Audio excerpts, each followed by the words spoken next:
स्वागत है आप सभी का। कैसे हैं आप सब। मैं हूं आपका अपना विपिन कुमार और हम शुरू करने जा रहे हैं सीखने की। और सीखेंगे क्या क्या हम कक्षा 6 से लेकर कक्षा 12 तक हिंदी सीखेंगे, इंग्लिश सीखेंगे, एसएसटी सीखेंगे और भी कई विषय सीखने वाले हैं।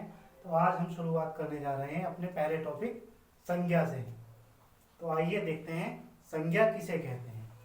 पहला सवाल है हमारा, संज्ञा किसे कहते हैं। सवाल नंबर 1, संज्ञा किसे कहते हैं। किसे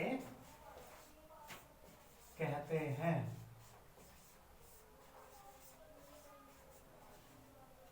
चलो जल्दी बताओ कमेंट करके, किसे कहते हैं संज्ञा। आप सबको पता है किसे कहते हैं। देखो भाई, संज्ञा का मतलब है हम किसी तरफ इंगित करके, किसी और इशारा करके एक नाम लेते हैं। वो नाम किसी व्यक्ति का हो सकता है, किसी वस्तु का हो सकता है, किसी स्थान का हो सकता है या किसी भाव का हो सकता है। ठीक है, तो हमारी परिभाषा यहीं से निकल के आ जाती है। संज्ञा किसे कहते हैं। संज्ञा किसी व्यक्ति, वस्तु, स्थान अथवा भाव के नाम को कहते हैं। किसे कहते हैं। किसी व्यक्ति, वस्तु, स्थान या भाव के नाम को। ठीक है, हमारी परिभाषा हो जाएगी, हमारी परिभाषा हो जाएगी किसी व्यक्ति, वस्तु, स्थान या भाव के नाम को संज्ञा कहते हैं। किसी व्यक्ति, वस्तु, स्थान या भाव के नाम को संज्ञा कहते हैं। ठीक है भाई, किसी व्यक्ति, वस्तु, स्थान या भाव के नाम को संज्ञा कहते हैं। अब ठीक है, संज्ञा किसे कहते हैं ये तो हमें समझ में आ गया। अब सवाल उठता है कि संज्ञा होती कितने प्रकार की है। ठीक है, यानी काइंड्स ऑफ नाउन, संज्ञा के प्रकार।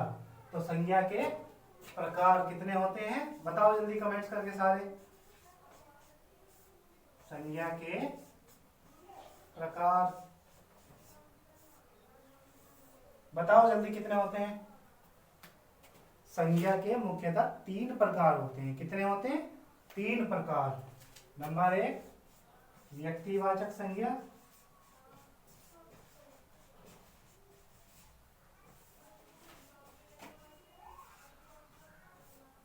नंबर 2,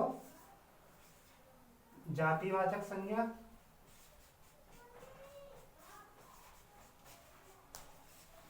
जातिवाचक संज्ञा।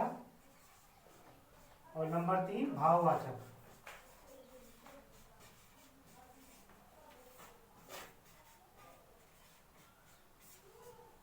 नंबर 3 होता है हमारा भाववाचक संज्ञा। नंबर 1 व्यक्तिवाचक, नंबर 2 जातिवाचक, नंबर 3 भाववाचक। अब अंग्रेजी की संज्ञा पढ़कर कई लोग कंफ्यूज हो जाते हैं और वो 2 संज्ञा और काउंट करते हैं। वो कौन कौन सी है वो भी देख लेते हैं। नंबर 4 पे अगर हम पढ़ें तो समूहवाचक संज्ञा।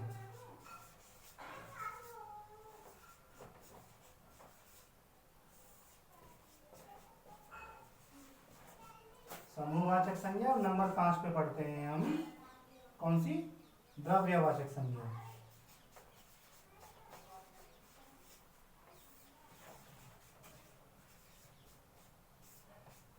ठीक है भाई, तो प्यारे बच्चों, संज्ञा हमारी मुख्यतः तो 3 प्रकार की होती है, लेकिन अंग्रेजी प्रभाव के कारण 2 प्रकार और बना दिए गए हैं, जिनमें पहला है हमारा समूहवाचक संज्ञा और दूसरा है द्रव्यवाचक संज्ञा।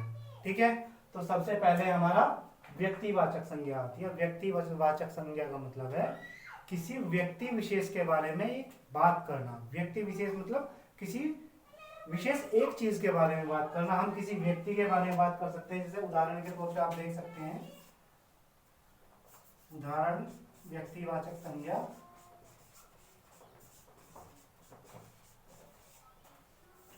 व्यक्तिवाचक संज्ञा के उदाहरण हैं, ठीक है, किसी व्यक्ति विशेष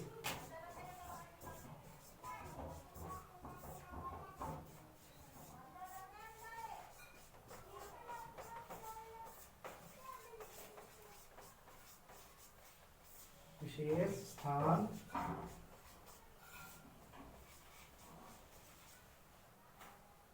या स्थान भाव या स्थान भाव के नाम को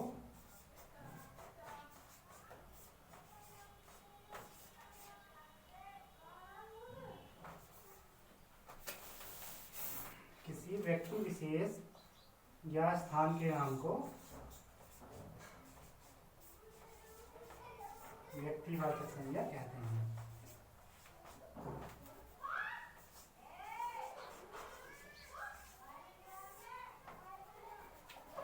ठीक है, किसी व्यक्ति विशेष या स्थान के नाम को व्यक्तिवाचक संज्ञा कहते हैं। जैसे उदाहरण के तौर पे देख सकते हैं, राम,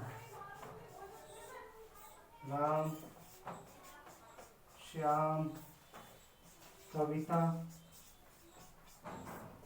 दिल्ली,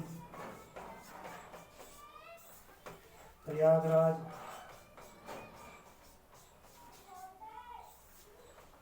या हम कह सकते हैं किसी भी पार्क का नाम, जैसे इंदिरा गांधी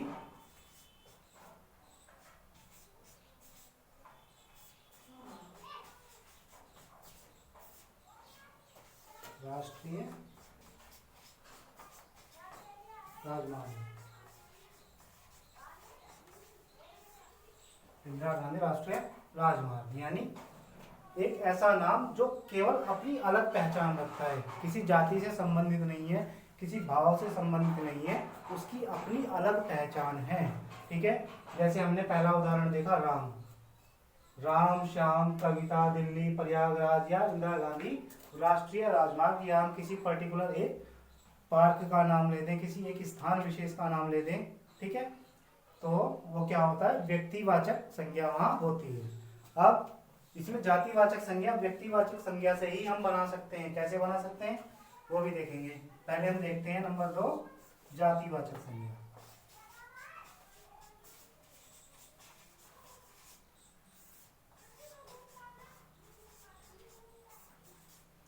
जातिवाचक संज्ञा में क्या है, जिन शब्दों से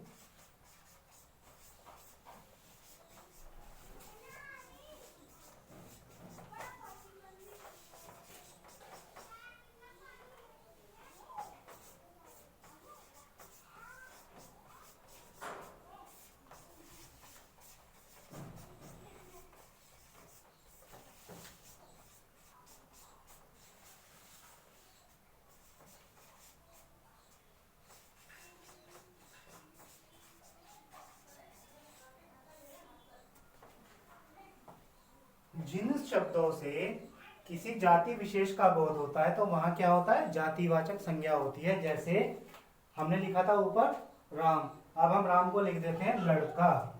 ठीक है, क्या लिख देते हैं, लड़का,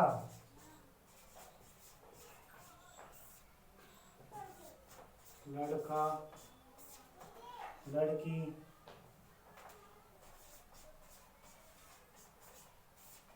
ठीक है, लड़का लिख दिया, लड़की लिख दिया हमने। अब हम लिख सकते हैं राज्य,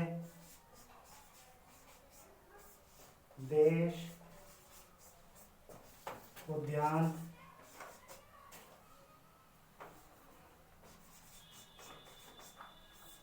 उद्यान लिख दो, या राजमार्ग, राजमार्ग लिख दो।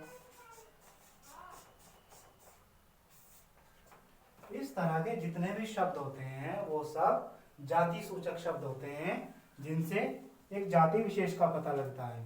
हमने राम लिया तो राम नाम लिया हमने, तो राम के नाम से हमें पता चलता है कोई लड़का है जिसका नाम राम है, यानी किसी एक लड़के की बात होगी। हमने श्याम कहा, श्याम से हमें पता चलता है किसी एक लड़के की बात हो रही है, ठीक है। उसके बाद हमने कविता कहा, कविता से हमें पता लगता है किसी एक लड़के की बात हो रही है। इसके बाद हमने दिल्ली कहा, दिल्ली से हमें पता लगता है किसी एक राज्य की बात हो रही है, जो क्या है, भारत की राजधानी है। इसके बाद हमने प्रयागराज नाम लिया, इससे हमें पता लग रहा है किसी शहर के बारे में बात हो रही है, किसी एक शहर के। या हमने इंदिरा गांधी राष्ट्रीय राजमार्ग लिया, हमें पता चला किसी राजमार्ग, नेशनल हाईवे की बात उसमें की जा रही है। इसके बाद हमारा शुरू होता है जातिवाचक संज्ञा। जातिवाचक संज्ञा का मतलब है ऐसे शब्द जिनसे पूरी की पूरी जाति का बोध होता है, ना कि किसी पर्टिकुलर एक चीज का, ठीक है। ऐसे शब्द सब क्या कहलाते हैं, जातिवाचक संज्ञा, ठीक है। जैसे लड़का, लड़के से हमें पता लगता है लड़का एक जाति है, किसी एक लड़के के बारे में नहीं कहा जा रहा है, लड़कों की एक जाति होती है, लड़के मतलब पूरे लड़के जाति के बारे में बात हो रही है। उसके बाद हमने कहा लड़की, लड़की में भी वही बात है, पूरी एक जाति की बात हो रही है, ठीक है। उसके बाद हमने कहा राज्य, राज्य में भी हमें पता है बहुत सारे राज्य होते हैं, कौन सा राज्य हमें नहीं पता, लेकिन राज्य यानी जाति की बात हो रही है। उसके बाद देश, उद्यान, राजमार्ग, ये सब क्या है, ये सब जाति सूचक शब्द कहलाते हैं। इसके बाद है हमारा